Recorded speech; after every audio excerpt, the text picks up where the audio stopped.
Okay. Good evening, friends. You can start now. I've already started. Yes. Yeah. Uh, I want to welcome our speaker today, Mr. Rajan Sharma. Many of you would have heard him in our Thursday dialogues, perhaps with the Indore Circle. But for those who are going to listen to him for the first time, I'll briefly introduce Sri Sharma. Sri Rajan Sharma has been an IT professional working for different multinational companies in India and the United States. He is now settled and lives in Pune. During his college days, Mr. Sharma was introduced to Krishnaji and also Osho by his father. For Sri Sharma, listening to J. Krishnamurti at the JJ School of Arts, Mumbai, and Osho in Pune simultaneously was like lighting the torch from both the ends. It created an insight where he was able to hear not only the word, but also what was behind it. The limitations of logic and rational thinking was exposed to him. Along with a career in IT and the responsibilities of family, Sri Sharma has always been a seeker of truth, set out to discover the answers to the fundamental questions of existence. New understandings come up even today in the journey of self-knowledge. Sri Sharma is going to talk to us on what is an impossible question. So I want to extend a very warm welcome to Sri Sharma for agreeing to speak before this group. And I also want to welcome him to this group. Sri Sharma will perhaps speak for about half an hour, and then there will be question and answer session. So Sri Sharma, the space is yours now. Thank you, Dhruvaji.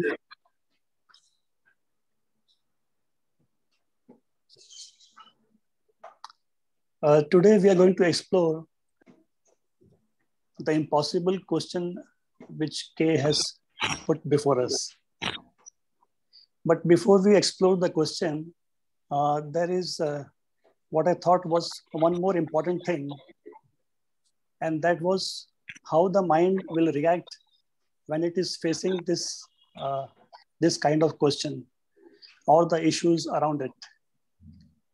These psychological reactions of the self to the challenge outside gives us an opportunity to learn about the self. It is here where the magic is happening, not in the word which is spoken.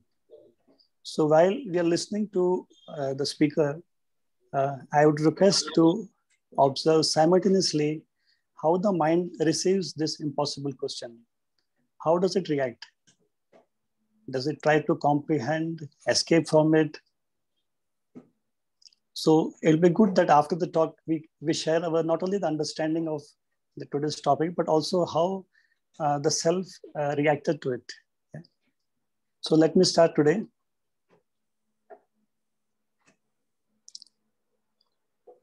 The impossible question. It is a question which the mind is not able to comprehend.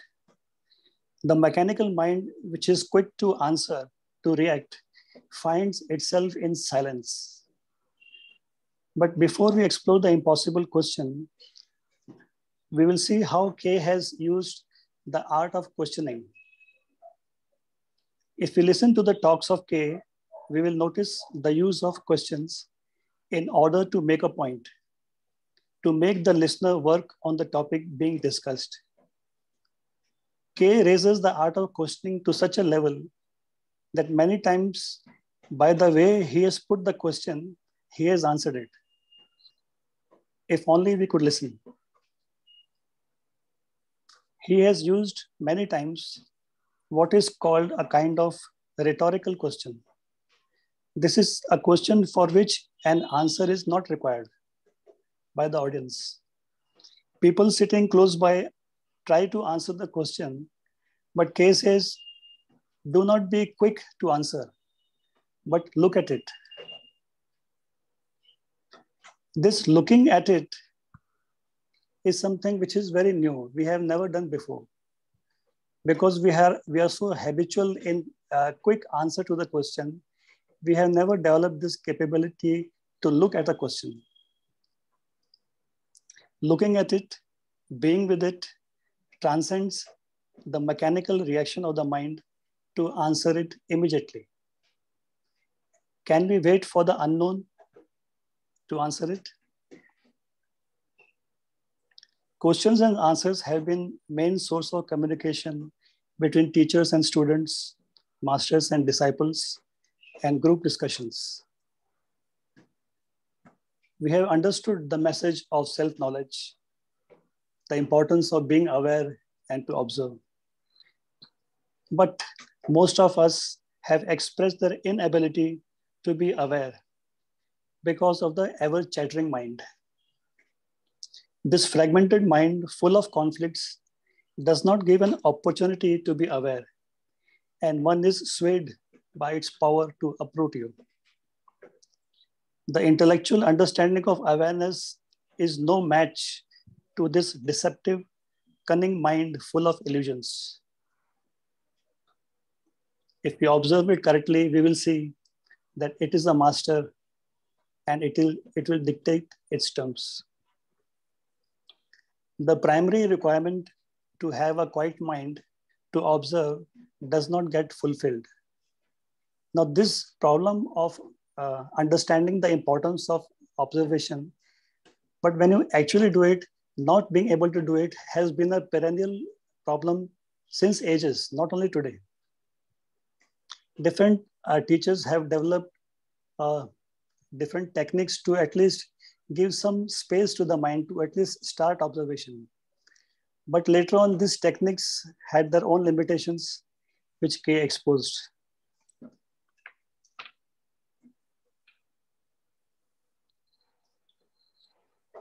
Many Zen masters use the technique of impossible question or self-paradoxical riddles to exhaust the analytical mind and transcend the logical, rational intellect to create a space so that in that space one can start to observe. Many impossible questions of Zen are very popular. Like, can you listen to the sound of one hand clapping?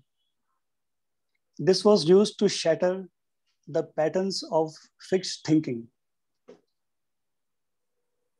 But K never indulged in self-paradoxical questions as a technique. He pointed out the limitations of all techniques as mechanical. It may break a pattern, but it will create new patterns. The impossible question of K is not a technique, but an existential one. So today, let us come together and explore what is this impossible question of K.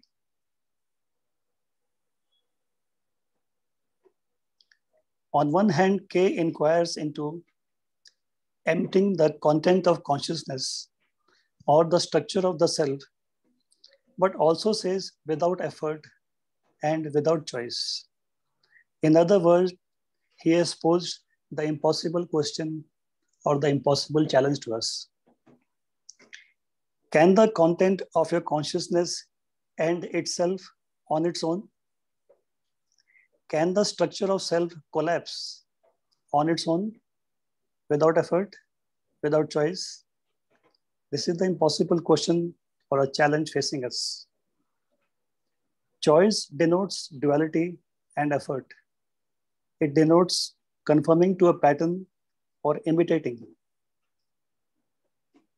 Can the content end?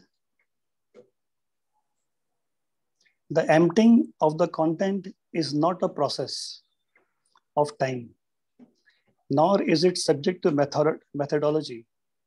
No practice, suppression, control, discipline, all this has failed. All techniques have failed. All efforts have failed. Any effort of the mind to empty itself will create a division and hence conflict with its own self. The challenge or the impossible question is facing us is, can the content of consciousness empty itself on its own? Will the very perception of the content end it, with all its implications of division, without any motive to end it? Is the very act of perceiving the act of emptying? This is the fundamental question that we have to explore today. Let me repeat. Will the very perception of the content end it, with all its implications of division, without any motive to end it? Is the very act of perceiving the act of emptying? Today, we take this opportunity and explore together as to what is making this structure sustain itself. Does it have a life of its own? Or are we supporting it consciously or unconsciously? To begin with, the pointer given by K of no effort has not been digested by our logical and rational mind. We have listened to K, the message of no effort, but have we digested it? We have listened to him and also not listened to him. Our mind is not able to conceive that if nothing is happening by doing, then how can anything happen by non-doing? We are conditioned to make effort and see the effect of effort. But when we don't make an effort, we can't expect that there'll be something happening without no effort. We have mistakenly equated non-doing as stagnation or being irrelevant. We have mistakenly equated logic to truth. We assume that whatever is expressed logically or rationally is true. But that may not be the case. We can build and express logically even false concepts, assumptions, illusions, etc. Nationalism can be expressed very logically, but it is based on false or artificial borders created by us. We can see lawyers building up false narratives and expressing the falsity in such a logical manner that it appears to be true. Logic is like a corrupt witness which speaks the truth in the court for anybody who pays him. Now coming to no effort, is there an action from non-action, non-doing, non-supporting, non-participation? The logical and rational mind rejects this completely. It cannot conceive it. We have observed the capability, and when we are not able to conceive, we hit a wall.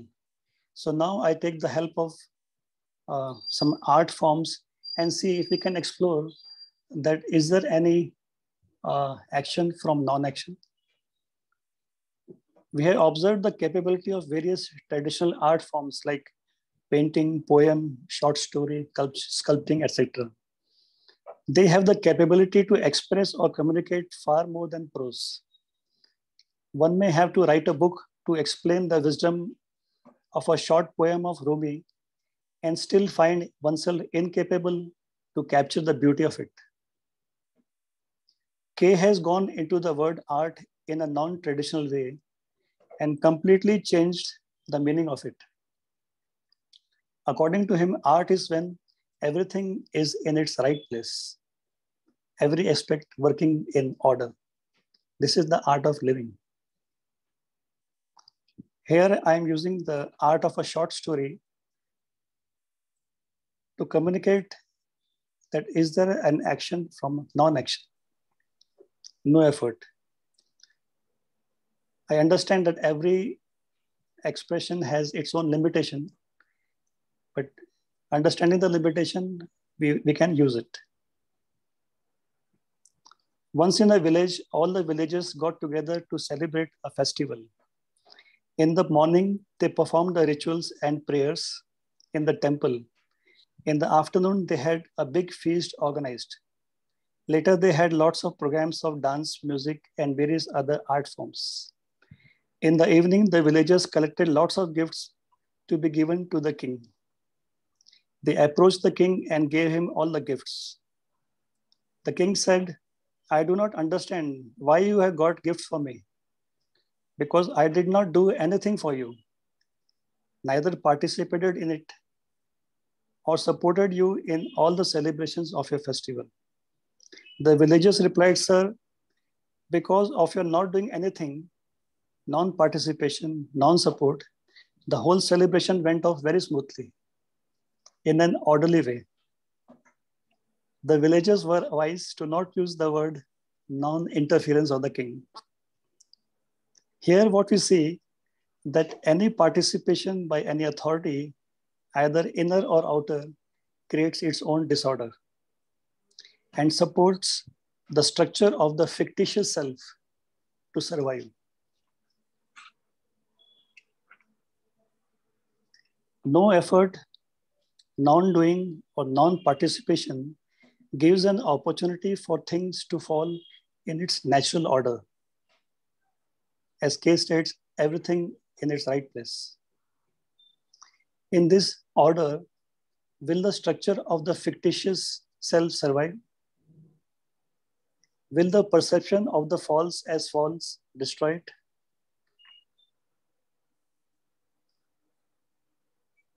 Before I end this talk today, there is one more word which I would like to go into besides non-effort and non-doing, and that is non-indulgence. Because indulgence is one more factor for the self to survive. We indulge in the known. All our wisdom or intellectual understanding collapses when it comes to indulgence. The temptation to indulge in the known is very powerful. Non-indulgence is not a principle like detachment to be practiced, but we have to understand why we indulge. The story where God says to Adam and Eve not to bite the fruit of knowledge is nothing but non-indulgence. To bite the fruit of knowledge is to indulge in the known. The snake on the tree is tempting Eve to take the bite. There are many snakes of temptation in us which are pushing us to bite into the known. Instead of making non-indulgence or detachment as an ideal, we need to observe the power of indulgence. What makes us do it?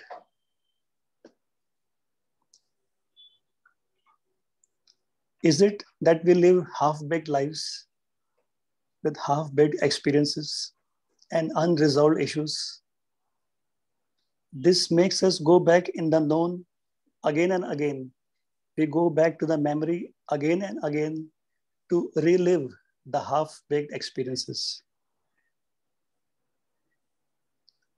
Can't we live fully in the moment so that there is no residue left and we don't have to go back in the memory to indulge and relive the pleasure and pain again and again?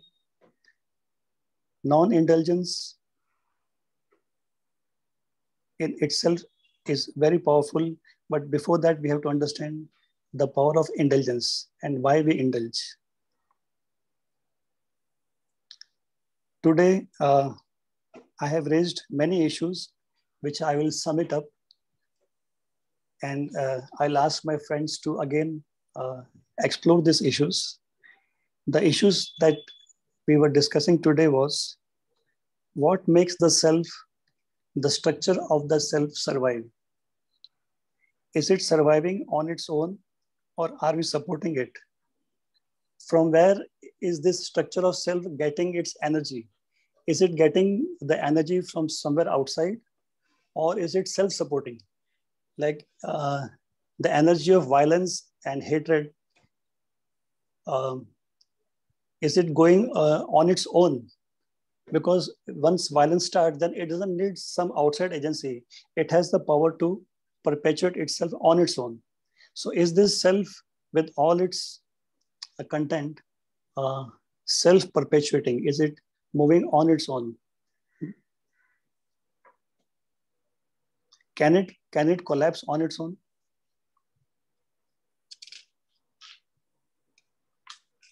Without effort, without choice? What is the role or action of non-action, non-doing, non-participation, and non-indulgence? So these are the issues or the impossible questions which are difficult to comprehend, which I have placed before my group. And I hope we will share, my friends will share the understanding. Thank you so much, Rubaji. Thank you, Sharmaji. I think you have placed it very well for all of us to ponder a little longer and find our own answers to it. Just by way of comments, I would like to mention a few things. You know, the whole content of our consciousness that we call consciousness, and we know it only by its content, it's the self, my experiences, my knowledge, my conditioning. Now, that constitutes the me. If there is no content, I'm afraid to be nobody. So it's so dear to me that it provides the energy, sustains it to have more conditioning, more experiences. Give an example. If somebody asks a question, before hearing it completely from my knowledge, I already have an answer for it. Because that's the way the mind operates. Either I say, well, I know it already, or this is something which I don't like. So I have my reactions immediately started. But I think you said a very important thing that with perception, can the content of the consciousness be loosened, or can it completely be wiped out? And in our daily life, I think most of us have experienced that when we are faced with a fundamental question or an impossible question, as you call it, first of all, we try and find an answer from our knowledge, our experience. You know, we feel we have read so much, we have knowledge of science, we have knowledge of literature and so on. But a stage comes where the mind feels that it doesn't know. I think that state is very, very important, because that creates the space where the mind becomes silent. And then something happens. And then there's no effort. You just accept it that I don't know, with all humility. So it's very important for all of us to reach that stage where the mind is able to say that I don't know. That is the beginning of something new coming up in our existence. I just wanted to add this to what Sharmaji had mentioned. Now I leave it open to other participants to make a comment or raise a question. So it's open now. Yes.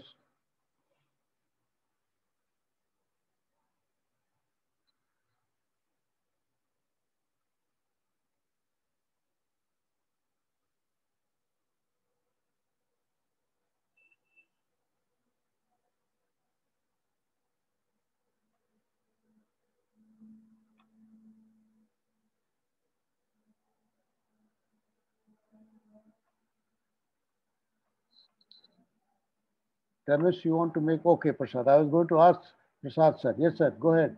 Unmute yourself.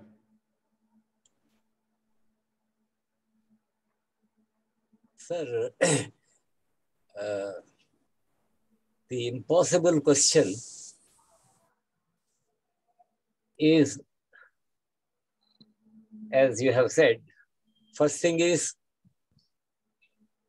the emptying of the content of consciousness. It never becomes empty. There is always the residue or whatever. The content doesn't get dissolved. It doesn't get emptied. That's one thing. Second thing is how to reach what K calls stillness of the mind. Unless this consciousness becomes empty, possibly you don't get that stillness of the mind. And a related question is, his immeasurable is something beyond the reasoning, beyond the logic, beyond the opinions and all that. So how to touch that immeasure, what K calls the immeasurable, what we call God? How to touch that? And in my experiences, K says, you are the world. I agree to that proposition, but I don't treat the world as me. When my servant is there, I don't share my food with him. I give him food, but I don't share my food with him, which means I am keeping my me exclusively on a higher pedestal, let us say. So how to get out of that pedestal on which I am standing? So I don't have an answer on how to. And I think K doesn't believe in a how to. He himself doesn't give that answer. I can perceive that I am not treating everybody as myself. For the time being, I think I have to stop with that perception. I don't think any amount of sermonizing from anybody will change me. And I think we have come out of normal things like, we don't subscribe to any religious or political ideology or anything like that. But this is where I am stuck. And for the time being, I am content with my being stuck. Thank you, sir. Thank you. Thank you, Prasad sir. I think you are not alone where you are. Most of us are with you. But I will not give an answer to what you have said, but just a few comments. I think when K says about emptying the consciousness of its content, I don't know that stage because I really have not experienced this. So it will only be hypothetical if I talk about it. But I think a time comes in all our lives where our content doesn't create any problem in being humble, create any problem being compassionate to people. I think there the content becomes little dormant. It doesn't create any problem in my day-to-day life. It may be for a few seconds, it may be for a fleeting second, but it does come that way. Another thing is, when K says you are the word, apart from, I think you have brought out a very practical problem that I don't share my food with my servant. But I think what K meant is that everywhere in the world, we have the same issues, same problems that we feel. We all suffer from anger, jealousy, and all day-to-day, disorder in our consciousness. There we said that the man from America or man from Washington is not different from a man from Asia or India or any other place. But it's also true that we have lots of compassion innately in us, because many times when our mind is little, normal and not carrying too many problems in our mind, we become very compassionate towards people whom we see in their suffering. So I think we have that quality in us. And if we can have that quality, then it's possible to have that quality at any time at all. So one has to extend that to its logical end, that if I have niceness with me, if I am nice to people, irrespective of their status or their knowledge and all that, then even if I don't share my food with my servant, it doesn't matter. I'm still very compassionate with him. So, as you rightly said, there is no how, there is no process.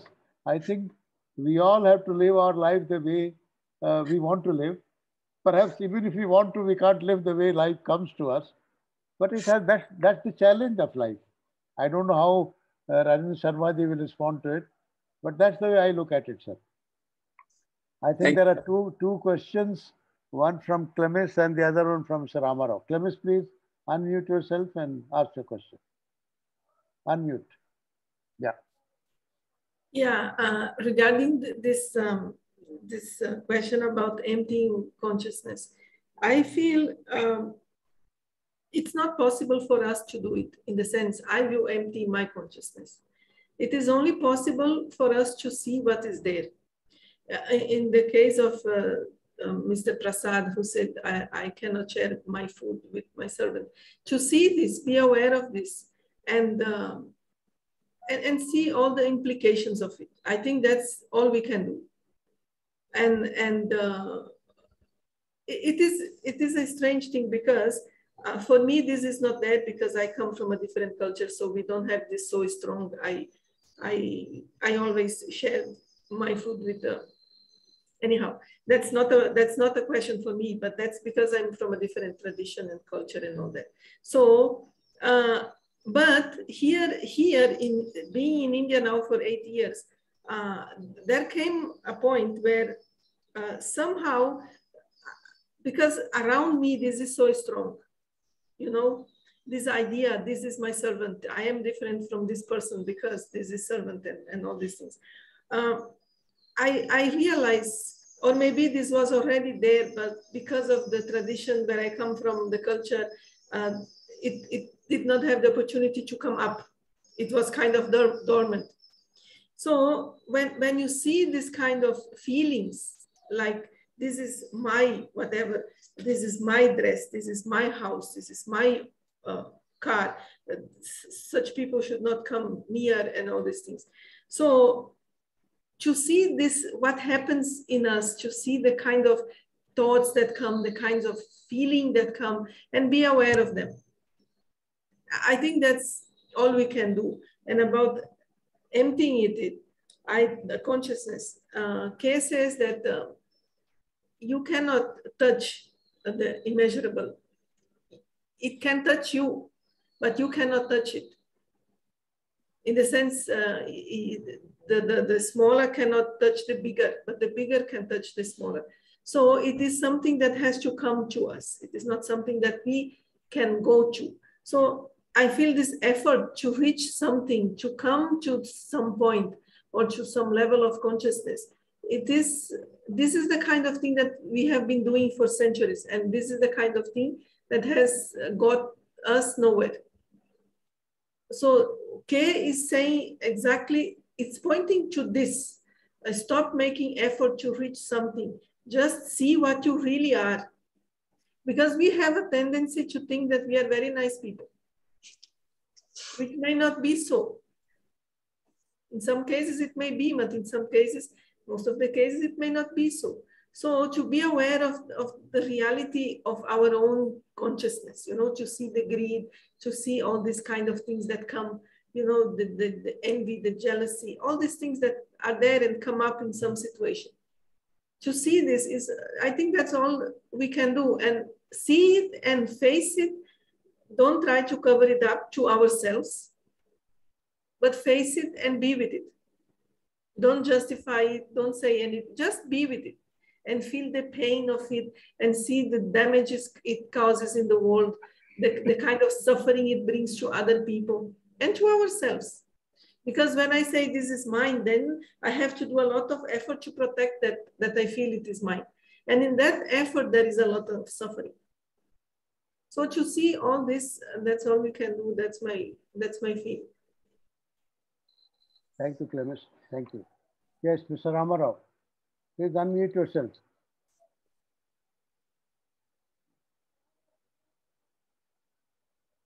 Unmute, yeah. Yeah, good evening, sir. Sir, I want to share something like this. The moment I see this impossible question, see, after working on the question, I saw like this. You see, then you can work with the ultimate of your being, either all of your senses, then only you can find this, the question itself, you will find that impossible question.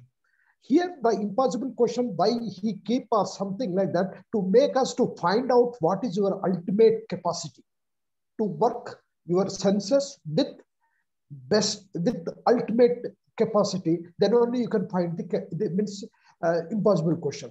So means like to extend your capacities means like to be with ultimately with your senses. That is your capacities, whatever it is, either thought or means like seeing or looking or sensing or whatever it is.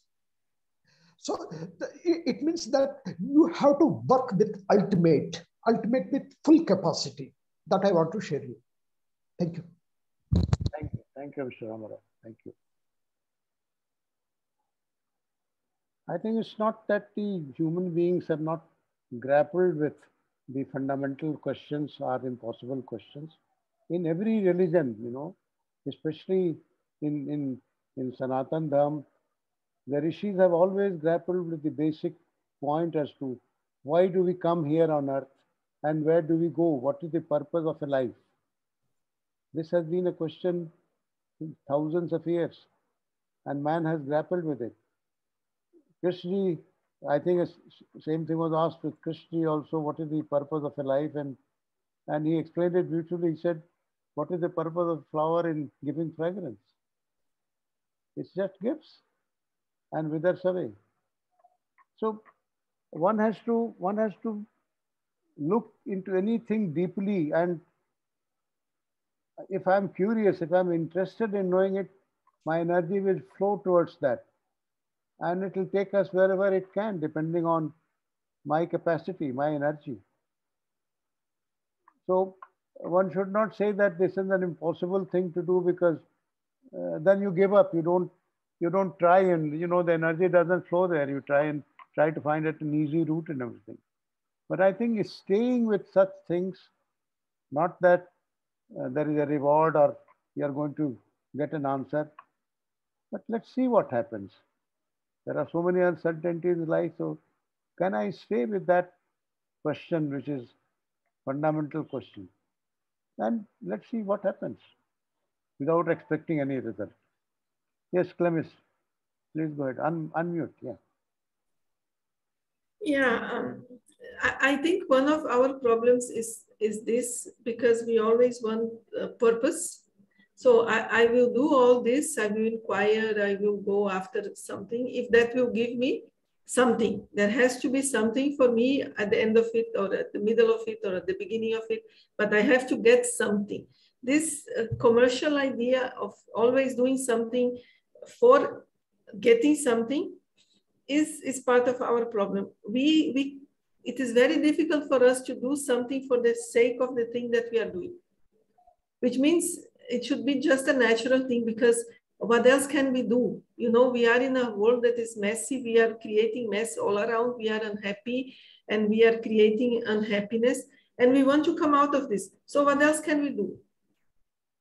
The only thing to do is to try to understand. And then it is difficult, we don't understand, but then we cannot jump to the end just because we don't like the work of understanding, the work that is asked from us, this process of understanding things. And then we put such a difficult task in front of us, like to understand the whole thing, to become enlightened in this lifetime, to become enlightened tomorrow, to be like Krishnamurti, to have the consciousness of Krishnamurti. And this may not be possible for us. So just if we don't put this big tasks, these big results in front of us, I think things will be much easier. If you don't even think about enlightenment, let's just think about understanding whatever it is, wherever it will take us. Let's just think about, let's understand what is going on with me today. Because as it is taught in most of the religions, there will be always another opportunity to continue trying. So life does not come to an end when we drop this body. So why are we in such a hurry to, but I feel this is another kind of excuse that the mind does. It creates such a difficult thing that it already knows it will not be possible. So many people give up in the middle and say, it's not for me, this is not for me. And many people keep on frustrating themselves until it comes a point where they just find an excuse and say, yeah, that's fine, Krishnamurti got it, but I'm not Krishnamurti, this will not happen. And so we just go on, carry on. So we are just trying to find the excuses to carry on the way we have always been doing. And I think at the end of the day, each one will just do what is possible for each one to do. There is no need for all this expectation for something big and grandiose. I think if we are happy with small results, that will be, it makes the journey easier. And about this whole idea of the meaning of life, that already says something. Why life has to have a meaning? Can it not be a meaning in itself? Life itself is the meaning. But we are not satisfied with the kind of life we live. Then we say there has to be something else, meaning. But maybe this is the meaning, to be alive, to be living, to do what we do. That's the meaning. What's the meaning of the life of a dog? Is to be a dog, that's all. Thank you, Clemesh. Thank you. I think Prasad sir wants to say something. I want to say I entirely agree with Madam Peter. She has really said it. The purpose of life is only living. There is no other purpose, according to my understanding of it. We must be happy with the life we have, and our daily happiness depends on, it doesn't depend on total emptying of the consciousness or achieving that, so-called stillness of the mind or touching the measurable and all that. They are all not necessary for a happy, contented, and a generous living. Normal generosity and a normal peace of mind, no hatred, and being aware of our jealousies, our envies, and things like that, that itself is a great life.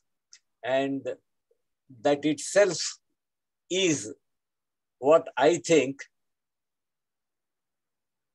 following K gives us, and following any other cult won't give us. So to that extent, I entirely agree with Madam.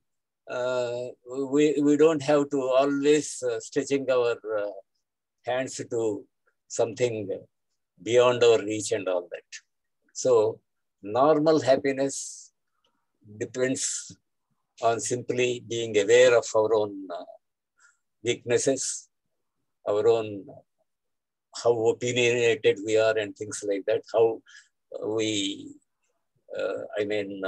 we jump the queue, when you are standing in the queue and things like that. They are all manifestations of ourselves.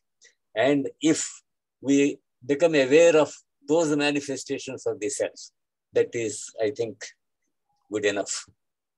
Thank you, sir. Thank you. Thank you, Prasad. Thank you. I think Sharma ji brought in one more important point about self and what sustains it. I think we should go a little into that also. I would like some of us to respond to that question as well. Dinesh ji, you want to say something?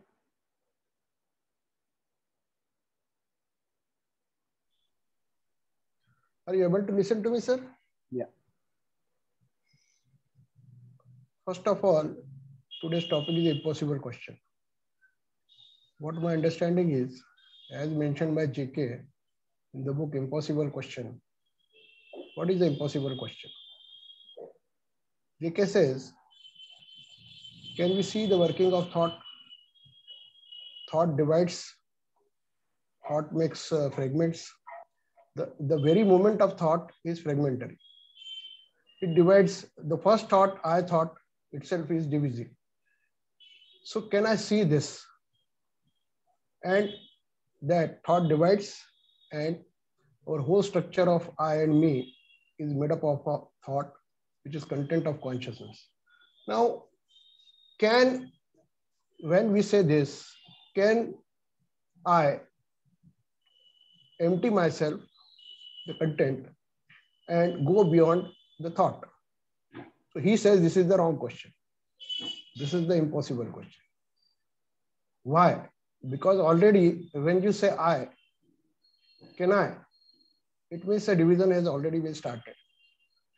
So can the mind see itself, the whole structure of thought, the working of thought, the function of thought, the total movement of thought, how it creates the fragments, how it divides? Can at a stretch the mind itself see the whole movement of thought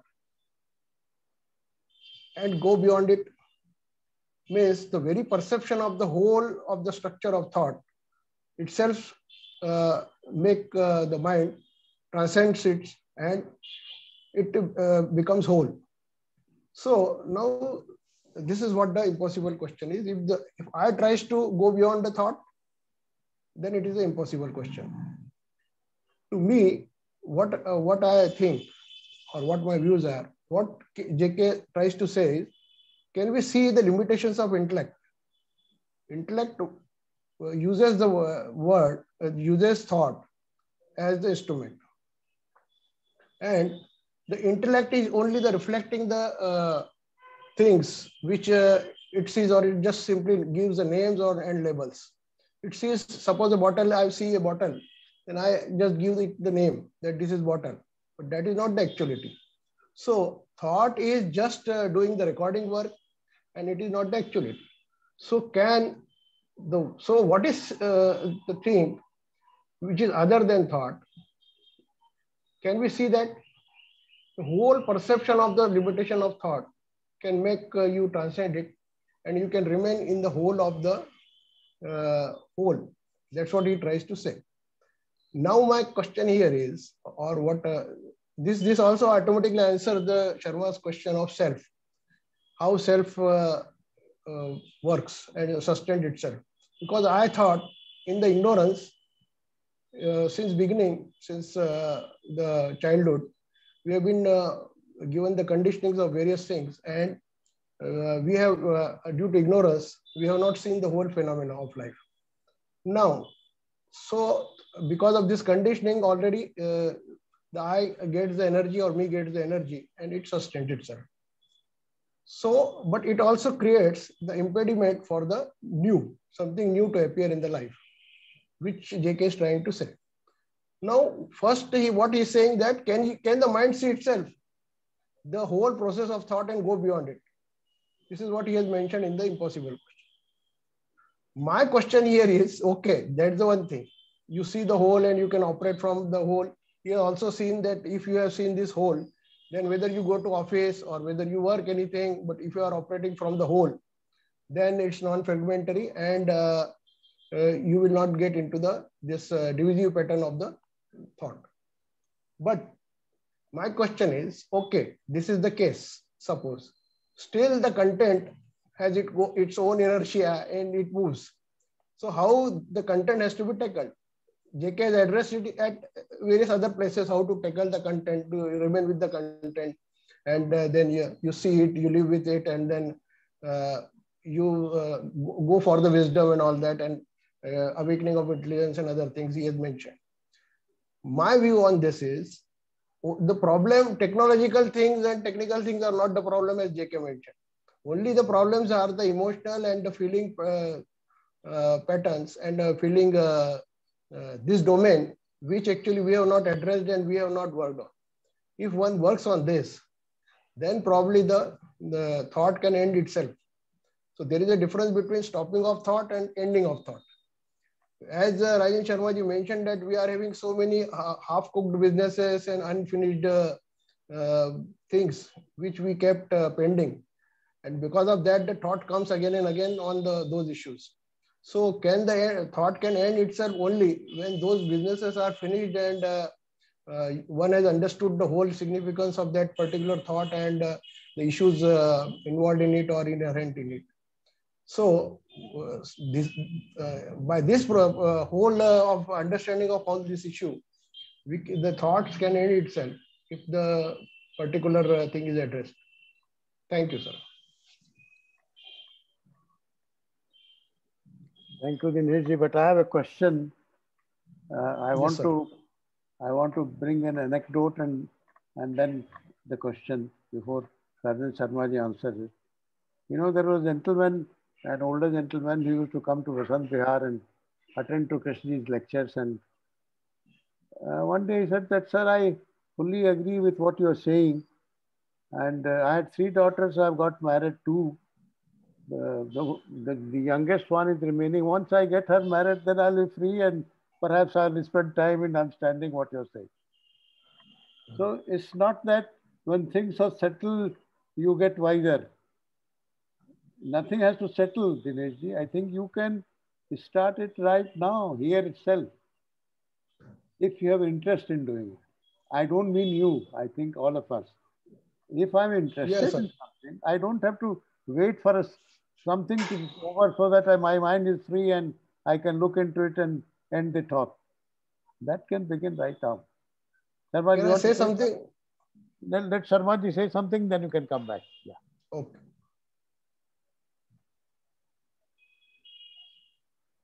Unmute yourself. Yeah.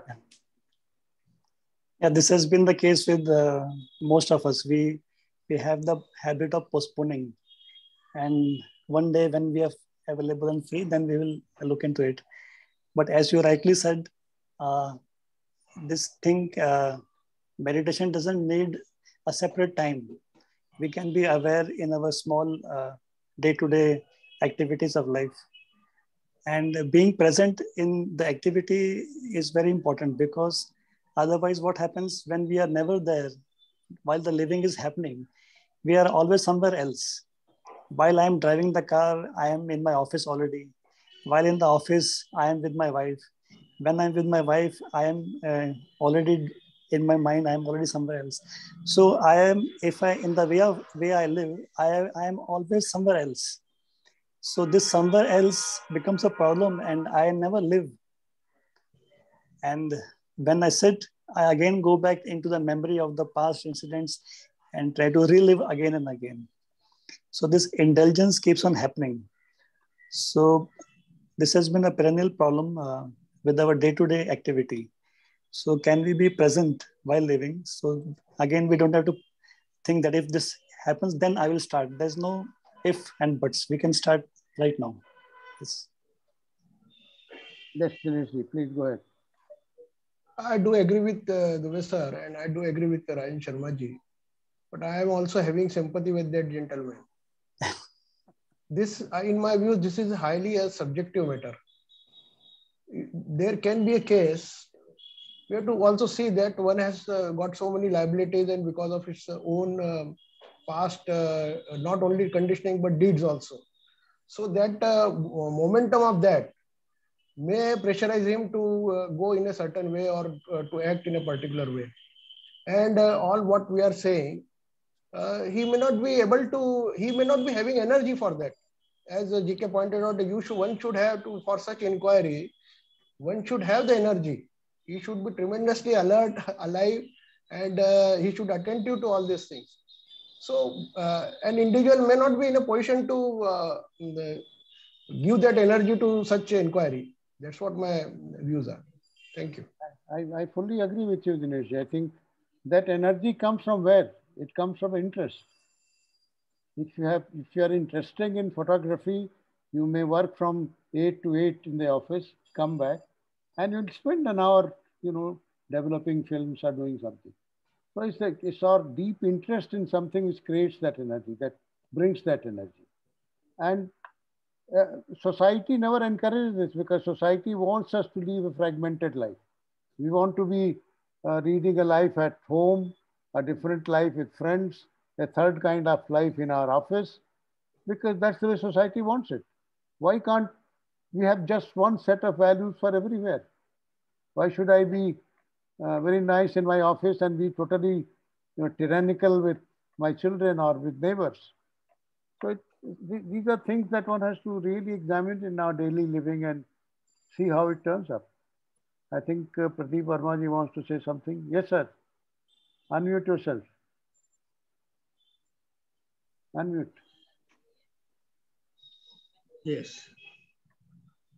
Of course, it's a very important question. We can start and we must start from the state we are in actually right now, discussing all this. All or most of us are struggling with possibilities, not with the impossible. Possibilities in life as experienced by us and other fellow beings with the hope of carving a smooth, peaceful life. Impossible questions come to relaxed mind, who is not in the rat race. No. Impossible questions comes out of mind. It is a product of mind to me. And thrown to mind, in Zen koans are provided or impossible questions are given to students to explore the limits of mind and go beyond. Why do we call these an impossible question? When we say impossible, this is affirmative in the sense that we are concluding something is impossible. You see, when we say this is an impossible question. So impossible is the word that says that is impossible. All right. Then another was then thrown to mind. Can we take up few impossible questions that helped humanity or the individual? Because if you are taking that this emptying of consciousness is an impossible question, this has been posed by someone, I listened to it, thought of getting something out of it, most of us, there must be something dramatic after that, and all that, we picked it up and started. But is it an impossible question? That is the thing. Then Rajendra ji was talking about what sustains the self in us, sustaining. What is that?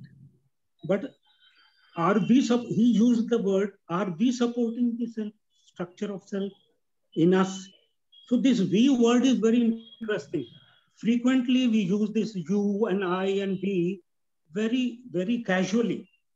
But the entire thing is in the we. Are we supporting the self within or whatever it is? So that has to be seen. Then another question comes to my mind, whether question and curiosity, whether they are entirely different. Then a few things, a non-conformist only may ask impossible questions because he is not bound by past or knowledge and who is free to see. So ultimately, entire thing comes back to freedom. Are we free to see? Are we free to listen? So freedom, as Harshad has been talking a lot about, freedom is in the beginning, freedom is in the beginning. And with this type of mindset, the actual life we are leading 24 hours every day, and I don't think I'm exaggerating that all of us are leading a very mindful or with mind a life. But these questions have been put because somehow we found that JK is telling out of honesty. Everything what he is telling is he has lived it and he wants us to he wants to share it with us, so that with that we enter into these questions. But we must take up these impossible questions that have really helped humanity or individuals. Then only, otherwise, if it is if it is a question, impossible question, then why to struggle with it? These are, Rajenji will tell certain his views about all this, because I am still in a very restless condition about this impossible questions. It is really proving to be impossible to me. Thank you very much. Thank you, Vermaji. Certainly, you want to respond to him? Yes. Yeah, Vermaji posed a few serious questions.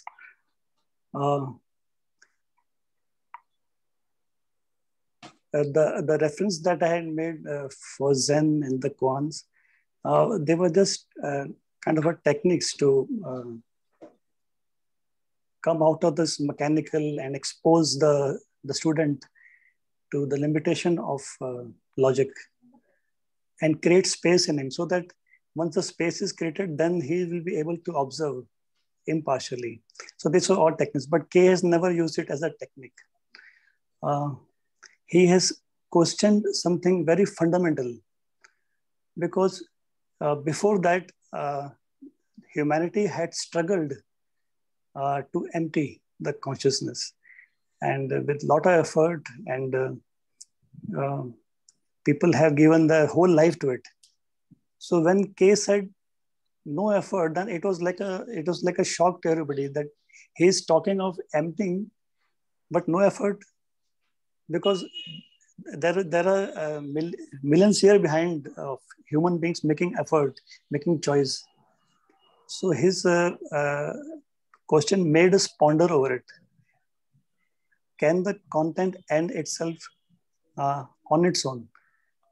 Now the thing is, the very word emptying creates a kind of fear in us. As I told you that we should observe how our mind reacts to words, the words like emptying. The word emptying is very fearful. So we kind of take, the moment we hear the word empty, we take one step back. What happens when I become empty? What will happen? There was my friend who said, please don't me put in all this because I have my family to take care. Okay? If I become empty, and he thought that he will have a memory loss and he will not remember anything. So it is not that empty. So we have to understand the content. The content has two aspects. First aspect is the facts and figures, which we use for functional purpose. That's the content. The other part is the psychological aspect, which is filled. Now this whole psychological area of the content, where are the roots of it? The roots of the psychological content are in the self. Now I'll not say self, I will use the word fictitious self or the false self. But we are not seeing it as false. We are not seeing it as fictitious. For us, that self is real. And this real self is taking action. It wants to free itself. So all this urge for freedom, to go into happiness, to remove the bondages, all these urges or yearning is coming out of this self who wants to come out of this nightmare called life. So K, if you watch the movement of the self, what Dineshji was saying, the perception of the movement, how the self moves, how it is getting created. This very perception opens up the door of the root of the whole psychological area of the content. We have taken it for real, but is it real? That is the question. The falsity in the perception, what happens? There is a possibility of an insight into the very falsity of the self. But we don't see the falsity, and hence the structure is sustained because we see it as something very real. The fictitious self with its movements keeps on creating new bondages. So that insight, which has to come from emptiness, it cannot come from the center of the self itself. The center perceptions are always distorted and bonded by its own past conditioning. So this perception, the source cannot be the center itself. It has to be coming from that empty space. And in that perception, there's a possibility of an insight which sees the false. And when you see the false as false, the truth operates on it. And then there's a possibility that this false self collapses. And when it collapses, this whole structure of the psychological content collapses with it. So the only possibility that what I see is in the very perception of it, not in any doing or any effort or becoming. Because the moment you say, I want to become free, I want to become silent, I want to become something, we are again caught up in the trap of time. So the perception is the only possibility that I see. Thank you. Sharma ji, may I ask a few questions? You see, do we see that it is self discussing with selves right now? Are we as selves discussing any issue that has come out of mind and self only? Who is telling us to go beyond it? You see, are we selves right now discussing or imagining something beyond that? Imagining something because somebody said that there is something, real treasure is when you go out of it. Undefined, naturally it has to be ill-defined, it is not defined naturally. So are we, when the self is working, self is discussing with other selves, using mind, intellect, fully. You don't know in these questions when this intelligence or intellect, when intellect becomes intelligence and intelligence enters into intellect, we don't know. So this self, smaller, Clemens was discussing this smaller cannot touch the bigger, but do we realize that bigger is always in touch with the smaller? Whether you know it or not, bigger is always in touch with smaller. And the latest scientific discoveries say that profoundly, that the cosmos is fully in touch with you. So, but whether I am in touch with myself, that's a different thing. But we are, as minds, discussing, I'm sure we all are selves working, or rather discussing going beyond self. Is it not the fact? Till the self is discussed or imagining that I will go beyond self, it will always be caught up in its own bondage. Is what you're saying is right? Yes. But that is what we are in. Yes, that is true. That is true. Yeah. But can I say something? Yes, just a minute, Dineshji. Let me, in my own way, try and put forth my point before Vermaji. Not that I'm trying to answer him, but sir, I think the whole idea of, I'll go to the impossible question again.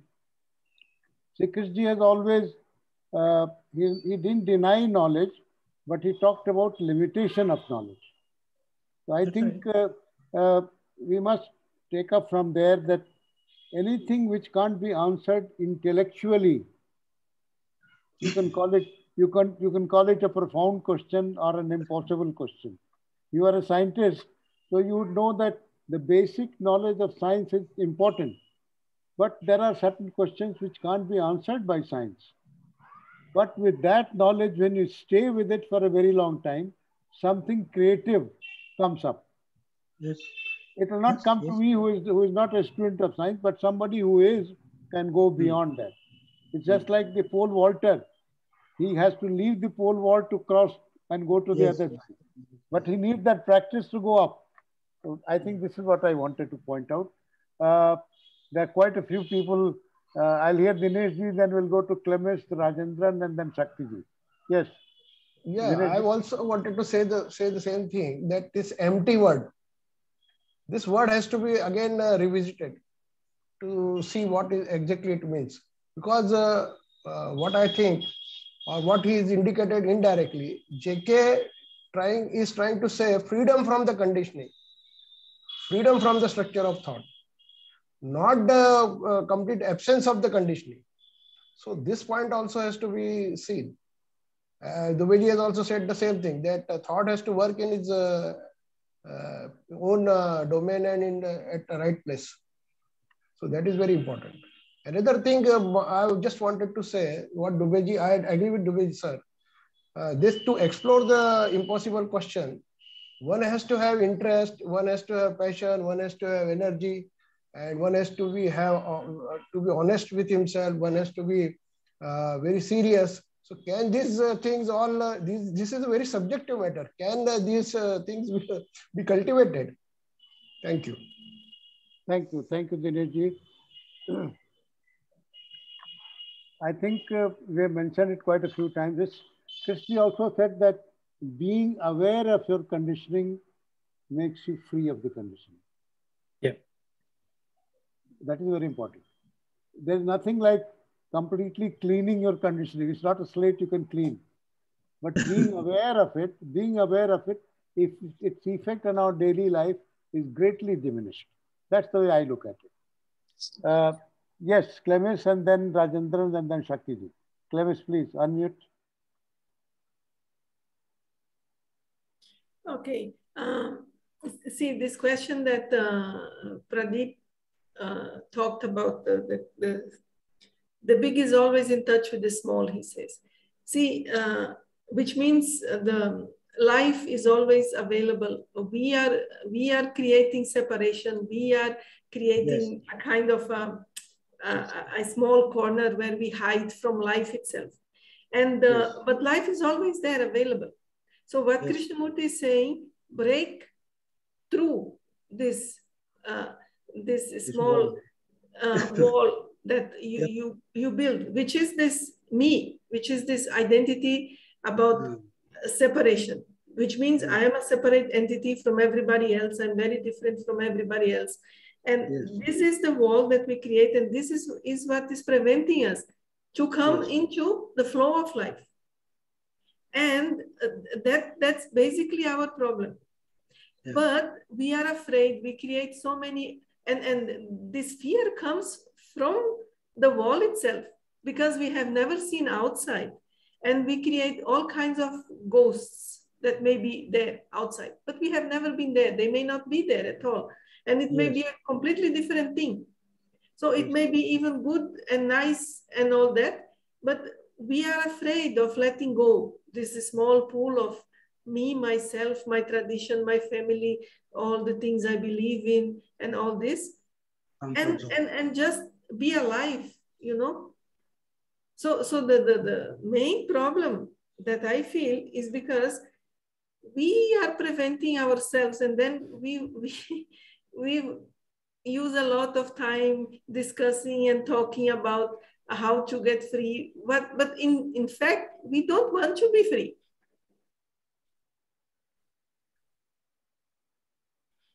It's a frightening thing. It is like the ocean is there. It's a big thing.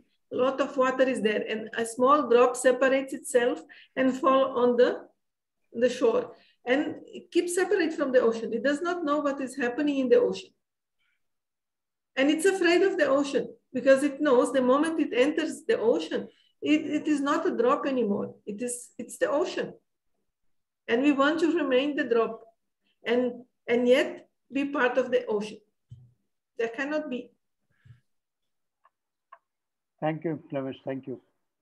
We'll go back to Mr. Rajendran. Yes, sir. Go ahead. Sir, good evening, sir. Sir, are you able to hear me, sir? Yes, yes. Thank you, Rajendra Sharma. I listened to your 30 minutes talk, very brief. I listened very intently. And I appreciate there is a lot of clarity in what you are telling. And thank you for your time. Just I want to have some 2-3 points. You mentioned about Zen koans and Kalita's technique. I think the Zen masters, initially they introduced it not as a technique, but subsequently the followers and the practitioners, They made it as a technique. Okay, we are experts in converting everything into a technique, routine, mechanical, because that became a habit. So we have the only complaint with Krishnaji. He has not given such a technique or method. So we are nothing is there to hold him. He's just leaving us hanging in the air, in the mid-air. So all these things, our mind is this very practical mind. We convert everything into habits mechanically, so that we do something mechanically, so that we will do the mechanical thinking also, another activity also. While brushing my teeth, I do it mechanically. So at the same time, I'm doing mechanical neurotic thought also. We want all the multitaskers. Okay. So next thing, impossible questions. Before that, somebody mentioned about fictitious self. The self is an illusion. Not only masters and the great our saints, they all told self is illusion. Now, the last 20, 30 years, even a brain scientist, neuroscientist has been telling self is an illusion. They dissected the monkey's brain and found out. And even the people, humans who became ill or who met with an accident, they opened the skull and they are telling that it's an illusion. So the self is an illusion. So normally, when scientists say, we will agree to that. That also we are not. That also we are not ready to accept when the scientists say. And they say this self is just that activity of the neurons in the brain. The neurons that fire together, wire together. It is just a electrical activity of the neurons. It is just our thought, the self is nothing but neural activity in the brain. Then comes to impossible question. See, who is somebody was Varmaji was telling is a judgment that is impossible like that. Who is judging it? Again, the self, the illusory self. It is judging. No, it is not possible. It is possible. It is impossible, because we believe in a dictator. Nothing is impossible. So we want to achieve it. We believe sky is the limit. Nothing is impossible. So we want to make it possible. And again, that impossible, we want to make it possible. And we don't remain with the thought. Try to find the answers to the impossible question. That question, say Krishnaji is asking, the thought cannot find the answer, so it call it as impossible, and make it possible. So the thought sees, when the thought sees its limitation, that it cannot answer this question, and it keep quiet, then the impossible question will be answered. When the thought is absent in the silence, it may be answered. I do not know. So always you said rightly about efforts. Whenever, because we physically we are lazy. We postpone things. We are always very postponing things. We are lazy in making physical efforts, but psychological efforts, 24/7. We are never bored, never lazy. So this thing I want to make. So effort, everything we want to make an effort. So psychologically, is who is making an effort? Again, the self, again the observer. Okay, thank you, sir. Thank you, Mr. Arindhan. I only have to beg to refer with you, sir. You said self is an illusion. I don't think so, because self is so dominant in all of us in our daily living that how can you call it an illusion when you are yourself saying that is the self which dominates, the self which is a product of the neurons. So it's not an illusion. It's very much a fact of life. Is it not? Yes, Shakti ji, unmute yourself. Yes, sir. My voice is reaching, sir? Yes. Yeah. you see, there are two approaches to the questions that Krishnamurti raises, and both are valid in their own way. One is to accept that self is an illusion, to accept that mind has to be emptied, and then try to approximate these postulations.